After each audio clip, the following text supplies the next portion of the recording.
नमस्कार, मैं पेन वाजपेयी अपने YouTube चैनल मेहतबिन वाजपेयी पे आपका बहुत बहुत स्वागत करता हूं। ये वीडियो उन सभी एस्पिरेंट के लिए बहुत ज़्यादा हेल्पफुल होने वाला है जो कि EPFO SSA 2023 का एग्ज़ाम दे चुके हैं। जैसा कि आपको पता है कि EPFO SSA 2023 का जो एग्ज़ाम है वो 23 तारीख को 23 अगस्त को लास्ट एग्ज़ाम था। ओवरऑल जो आपका एग्ज़ाम है वो 8 शिफ्ट में कराया गया।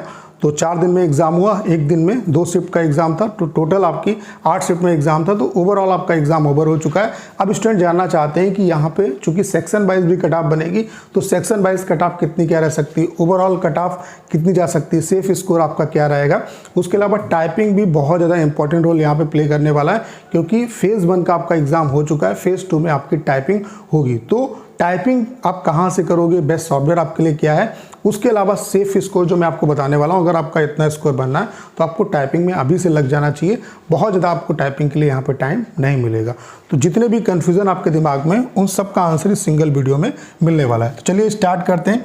वीडियो को स्टार्ट करने से पहले आप सभी को एक इन्फॉर्मेशन देना चाहता हूँ कि EPFO SSA का जो टाइपिंग होगा वो बिल्कुल सेम टू सेम CHSL के जैसा होगा। जैसा आपका CHSL में होता है तो SSC, CHSL, CGL और EPFO की अगर आप टाइपिंग एग्ज़ाम की तैयारी कर रहे हैं तो हमने कंप्लीट आपके लिए सॉफ्टवेयर बना दिया बिल्कुल SSC के इंटरफेस पर। और जैसा इंटरफेस SSC में मिलता है वैसा इंटरफेस आपको भी मिलेगा। और सबसे बड़ी इस सॉफ्टवेयर की खास बात क्या है कि ये जो सॉफ्टवेयर है वो आपको आपकी एक्चुअल स्पीड बताता है। ढेर सारे जो सॉफ्टवेयर आपके मार्केट में अवेलेबल है उनमें यही कमी है कि वो एक्चुअल स्पीड नहीं बताते हैं। उसके अलावा यहाँ पे हमने 250 एक्चुअल जो CHSL CGL में आए हुए पैसेज हैं वो आपको प्रोवाइड कराएं। तो सिर्फ और सिर्फ इन्हीं पैसेज को आपको बार बार प्रैक्टिस करना है। आप 100% टाइपिंग को क्वालिफाई करके आएंगे और अभी से टाइपिंग करना आप स्टार्ट कर दो। एक दिन का जो डेमो है वो बिल्कुल फ्री है। तो डेमो का जो लिंक है वो डिस्क्रिप्शन में भी दिया हुआ है। उसके अलावा कमेंट बॉक्स में पिन किया है। मैं आप सभी से ये जरूर कहूँगा कि एक बार डेमो जरूर लीजिएगा। अगर आप डेमो से सेटिस्फाई होते हैं तो अपना जो बेस्ट प्लान है वो परचेज कर सकते हैं। उसके अलावा यहाँ पे जो इसका प्राइस है वो हमने इतना कम रखा है कि हर एक स्टूडेंट इसे अफोर्ड कर सकता है। उसके अलावा एक सिंगल प्लान लेने के बाद आप जो है यहाँ पे आपको 5 मिनट का डेमो जो है 5 मिनट का ओपन होगा, 5 मिनट का वहाँ पे टाइपिंग है आपका। और जब आप प्लान लेंगे तो 10 मिनट और 15 मिनट का जो टाइपिंग है वो आपका जो है वो ओपन हो जाएगा। तो इसका मतलब है इस सिंगल प्लान से, एक सिंगल प्लान से कोई भी अगर आप लेते हैं तो उससे आप CHSL एग्ज़ाम, उसके अलावा EPFO एग्ज़ाम, CGL एग्ज़ाम, इन सब की तैयारी इस एक सॉफ्टवेयर के थ्रू आप कर सकते हैं। तो आपको करना क्या है, एक बार डेमो जो लीजिएगा। अगर आप डेमो से सेटिस्फाई होते हैं तो अपना जो बेस्ट प्लान है वो परचेज कर सकते हैं। तो चलिए आगे बढ़ते हैं। सबसे पहले आपको ये समझना होगा कि कट ऑफ जो है वो किन किन चीज़ों पे मेनली डिपेंड करती है। सबसे पहला जो पॉइंट है वो नंबर ऑफ वैकेंसीज। वैकेंसी एक बहुत बड़ा इंपॉर्टेंट रोल प्ले करती है कट ऑफ को डिसाइड करने में। उसके अलावा एग्ज़ाम का पैटर्न और एग्ज़ाम का लेवल, चूँकि यहाँ पे पैटर्न भी थोड़ा टेक्निकल था, अभी मैं समझाऊंगा आपको कि पैटर्न की वजह से भी बहुत ज़्यादा दिक्कत आने वाली है। ठीक है। उसके अलावा नॉर्मलाइजेशन फैक्टर भी यहाँ पे काम करेगा, चूँकि यहाँ पे 8 शिफ्ट में आपका एग्ज़ाम हुआ और डायरेक्टली नोटिफिकेशन में दिया हुआ है कि नॉर्मलाइजेशन आपका होगा। ठीक है। तो नॉर्मलाइजेशन का भी यहाँ पे इम्पैक्ट पड़ेगा। उसके अलावा नेगेटिव मार्किंग भी एक इंपॉर्टेंट रोल प्ले करने वाली है। यहाँ पे 1/4 की आपकी नेगेटिव मार्किंग, यानी कि 0.525 की आपकी यहाँ पे नेगेटिव मार्किंग है। 1 मार्क्स आपका कटेगा। आपको पता है कि एक जो क्वेश्चन है वो 4 नंबर का, और 1 नंबर अगर आपका कटेगा इसका मतलब है 1/4 की आपकी नेगेटिव मार्किंग है, यानी कि 0.25 की नेगेटिव आपकी मार्किंग है। तो इसका भी इम्पैक्ट आपका पड़ेगा। तो सारी चीज़ों को एक एक करके यहाँ पे हम लोग समझते हैं। सबसे पहले अगर हम बात करें वैकेंसीज़ की तो वैकेंसीज़ आप लोग देख पा रहे होंगे टोटल जो वैकेंसी है वो 2674 वैकेंसी। बाकी कैटेगरी वाइज कितनी वैकेंसी है, स्टेट वाइज कितनी वैकेंसी, अगर आपको ये जानना है तो टेलीग्राम आप हमारा ज्वाइन कर लीजिए ग्रुप, उसमें आपको ये सारी चीज़ें मिल जाएंगी। उसका लिंक डिस्क्रिप्शन में दिया हुआ है। तो 2674 वैकेंसी है और 1:10 के रेशियो में बच्चे टाइपिंग के लिए क्वालिफाई कराए जाएंगे, यानी कि 26,740 जो बच्चे हैं उनको टाइपिंग के लिए क्वालिफाई किया जाएगा, यानी कि वो टाइपिंग के लिए एलिजिबल होंगे और इतने बच्चे जो हैं वो टाइपिंग का एग्ज़ाम देंगे। तो ये भी एक इम्पॉर्टेंट फैक्टर होगा। ठीक है। उसके अलावा अगर हम बात करें यहाँ पे एग्ज़ाम पैटर्न की और एग्ज़ाम लेवल की, सबसे पहले जो पैटर्न है वही बहुत ख़तरनाक है। और इस पैटर्न की वजह से जैसे जिनका फर्स्ट शिफ्ट में एग्ज़ाम था उनको ये चीज़ें समझ में नहीं आ रही थी। यहाँ पे पैटर्न क्या था कि जैसे कि कोई भी सेक्शन है, सेक्शन आप कोई भी खोल सकते थे। यहाँ पे पैटर्न में सबसे बड़ी खास बात क्या थी कि कोई भी सेक्शन आप खोल सकते थे उसकी कोई बाउंडेशन नहीं थी और टाइम की भी कोई बाउंडेशन नहीं थी। लेकिन सबसे जो इंपॉर्टेंट चीज़ थी वो क्या थी, वो मैं अभी आपको बताऊंगा। यहाँ पे 150 क्वेश्चन पूछेगी और 150 क्वेश्चन के लिए 150 मिनट का टाइम दिया गया, यानी कि 2 घंटे 30 मिनट का आपका पेपर था, यानी कि एक क्वेश्चन के लिए 1 मिनट का टाइम यहाँ पे मान सकते हैं। लेकिन यहाँ पे जिस तरीके से CHSL CGL में होता है कि रीजनिंग के लिए आपको 30 मिनट मिलेगा, या मैथ्स के लिए आपको 30 मिनट मिलेगा, या इंग्लिश के लिए 20 मिनट मिलेगा, यहाँ पे ऐसी कोई बाउंडेशन नहीं थी। आप चाहो तो रीजनिंग में 40 मिनट लगा सकते हो, 50 मिनट लगा सकते हो, कोई दिक्कत नहीं है। तो यहाँ पे सबसे बड़ी बात क्या है कि पेपर कैलकुलेटिव था। उसके अलावा जो फर्स्ट शिफ्ट में जिन बच्चों ने दिया यहाँ पे एग्जाम, उनके आगे प्रॉब्लम क्या थी कि यहाँ पे किसी भी सेक्शन को अगर आपने एक बार सबमिट कर दिया तो दोबारा वो सेक्शन आपका नहीं खुलेगा। जैसे क्या होता है कि बच्चों को जो फर्स्ट शिफ्ट में जिन्होंने एग्जाम दिया उनको नहीं पता था, उन्होंने जो क्वेश्चन में आ रहे थे वो उन्होंने किए, बाकी उन्होंने आगे बढ़ गया। तो उन्होंने सोचा कि जो क्वेश्चन नहीं आ रहे हैं वो बाद में हम कर लेंगे, लेकिन वो सेक्शन ही नहीं खुला।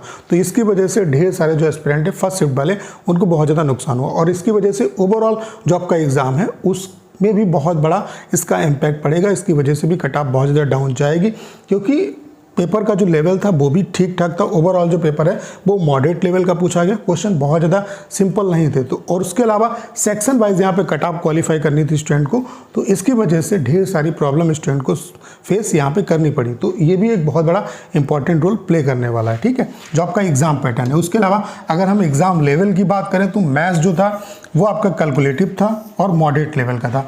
इंग्लिश की बात करें तो इजी टू मॉडरेट था आपका। रीजनिंग की बात करें तो मॉडरेट था, लेकिन क्वेश्चन लेंथी थे, ठीक है, आप यूं ही क्वेश्चंस जो है वो नहीं बना सकते थे। उसके अलावा कंप्यूटर का तो लेवल इतना टफ था कि स्टूडेंट को 1-2 क्वेश्चन भी सही करने में मुश्किल आ रही थी, और 1-2 क्वेश्चन हो सकता है इसकी कट ऑफ भी 1-2 क्वेश्चन के लिए ही जाए, यानी कि 4 से 8 नंबर के बीच में रह सकती है जो सेक्शन वाइज आपकी कट ऑफ है। GK GS ये भी इसका भी लेवल जो था वो काफ़ी टफ था। ओवरऑल अगर एग्जाम की बात करें तो ओवरऑल जो एग्जाम है वो आपका मॉडरेट लेवल का आया है, ठीक है। अगर अटेंडेंस की बात करें तो अटेंडेंस यहाँ पे मुझे ऐसा लगता है कि 60 से 65% के अराउंड आपकी अटेंडेंस रही है। बाकी ढेर सारे जो यूट्यूब चैनल है वो बता रहे हैं कि 80 से 85% अटेंडेंस रही है, तो इसे मुझे नहीं लगता है कि सच्चाई है। 60 से 65% है। बाकी ऑफिशियली इसका अगर RTI का रिप्लाई आएगा तो सारी चीज़ें हम आपके बीच में डिस्कस करेंगे। तो ओवरऑल जो एग्ज़ाम का लेवल है वो आपका मॉडरेट है और पेपर बहुत ज़्यादा इजी नहीं है। और सबसे जो खतरनाक चीज़ थी जिससे स्टूडेंट बहुत ज़्यादा परेशान हुए वो ये था कि किसी भी सेक्शन को आपने अगर एक बार सबमिट कर दिया तो वो दोबारा सेक्शन नहीं ओपन होता था। तो इसमें क्या है कि उसी सेक्शन को आपको करना है जब तक कि वो सारे क्वेश्चन नहीं हो जाते, क्योंकि दोबारा आपको अपॉर्चुनिटी नहीं मिलेगी। और सेक्शन वाइज कट ऑफ को भी क्वालिफाई करना है, तो इसमें हड़बड़ी हो गई स्टूडेंट के बीच में। तो इसका बहुत बड़ा इम्पैक्ट आपके एग्जाम पे और कट ऑफ पे पड़ेगा, ठीक है। उसके अलावा अगर हम बात करें यहाँ पे कि आपकी सेक्शन वाइज कट ऑफ कितनी क्या रह सकती है, सबसे पहले आपको ये दिमाग में अपने रखना है कि सेक्शन वाइज जो कट ऑफ है वो कभी भी बहुत ज़्यादा हाई नहीं जाती। इसका मेन रोल जो होता है वो ये होता है कि स्टूडेंट को छटनी करना। अब जैसे इतने सारे बच्चों ने एग्जाम दिया तो उनको कहाँ से छटनी करेंगे, सेक्शन वाइज कट ऑफ से छटनी करेंगे। तो ये जो कट ऑफ है मिनिमम कट ऑफ डिसाइड होती है, ठीक है। तो कितनी क्या रह सकती है आपकी, और इसी से ढेर सारे जो बच्चे हैं वो छट जाएंगे। रीजनिंग की अगर हम बात करें तो 30 से 35 मार्क्स आपकी जो है section wise cut off reasoning की रह सकती है। अगर GK GS की बात करें तो यहाँ पे 20 से 25 मार्क्स आपकी रीजनिंग की GK GS की कट ऑफ आपकी रह सकती है। अगर हम मैथ्स की बात करें तो 35 से 40 मार्क्स आपकी सेक्शन वाइज जो कट ऑफ है वो रह सकती है। अगर इंग्लिश की बात करें तो 50 से 60, क्योंकि 200 नंबर का पेपर था इंग्लिश का, ठीक है, 50 क्वेश्चन थे, एक क्वेश्चन 4 नंबर का, तो 50 से 60 मार्क्स आपकी सेक्शन वाइज इंग्लिश की कट ऑफ रह सकती है। कंप्यूटर की अगर बात करें तो 4 से 8 मार्क्स, यहाँ पे एक क्वेश्चन भी करने में स्टूडेंट को दिक्कत आ रही थी, हो सकता है इससे भी कम रहे, ठीक है। तो 4 से 8 नंबर आपकी सेक्शन वाइज कट ऑफ रह सकती है।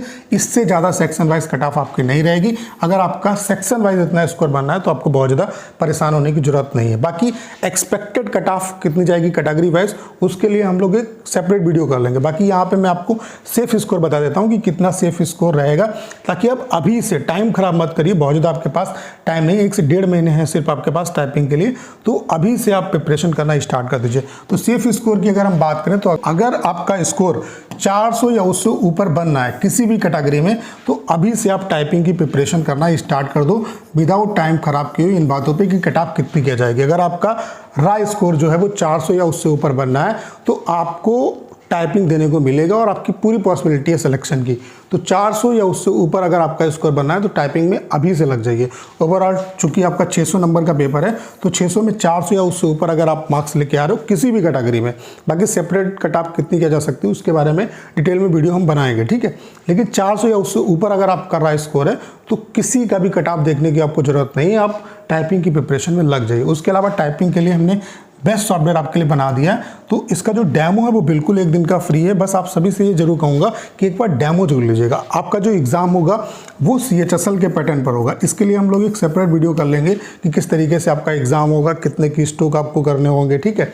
उसके अलावा कितने टाइम ड्यूरेशन का एग्ज़ाम होगा, उन सब पे जितने भी कन्फ्यूज़न है आपके वो क्लियर हम लोग कर लेंगे। उसके अलावा एक क्वेश्चन और भी आपके दिमाग में है कि रेस्ट्रिक्टेड टाइपिंग होगा या अनरेस्ट्रिक्टेड होगा, तो इसका भी कन्फ्यूज़न हम लोग दूर कर लेंगे। बाकी जो एग्ज़ाम आपका होगा टाइपिंग का वो CHSL के पैटर्न पर होगा और सबसे बेस्ट जो सॉफ्टवेयर है वो हमने आपके लिए बना दिया है। बिल्कुल ये CHSL CGL के पैटर्न पर है और इस सॉफ्टवेयर से आप CHSL CGL EPFO सभी एग्जाम की आप प्रिपरेशन कर सकते हैं। तो डेमो आप लोग एक बार जरूर लीजिएगा। डेमो के लिए जो लिंक है वो डिस्क्रिप्शन में भी दिया हुआ है, उसके अलावा कमेंट बॉक्स में पिन किया है। अगर आप डेमो से सेटिस्फाई होते हैं, मैं ये नहीं कह रहा हूँ आपसे कि आप तुरंत प्लान ले लो, आप अगर डेमो से सेटिस्फाई होते हैं तो आप अपना जो बेस्ट प्लान है वो ले सकते हैं। और 3 महीने का जो प्लान है वो केवल 199 रुपीज़ का है। तो आप खुद देख सकते हैं कि 1 पैसे आपको 1 रुपये से कम कॉस्ट का पड़ रहा है। तो अफोर्डेबल प्राइस हमने इसका रखा है। आप पहले डेमो लीजिए और उसके बाद अगर आप सेटिस्फाई होते हैं तो आप जो अपना बेस्ट प्लान है वो परचेज कर सकते हैं। तो उम्मीद करता हूँ कि सारी जानकारी आप बेहतर तरीके से समझ पाए होंगे। करना क्या है, इस वीडियो को ज़्यादा शेयर करना है। उसके अलावा अगर आप चैनल पर नए हैं और आपने अभी तक इसे सब्सक्राइब नहीं किया है तो प्लीज़ चैनल को सब्सक्राइब करना मत भूलिएगा।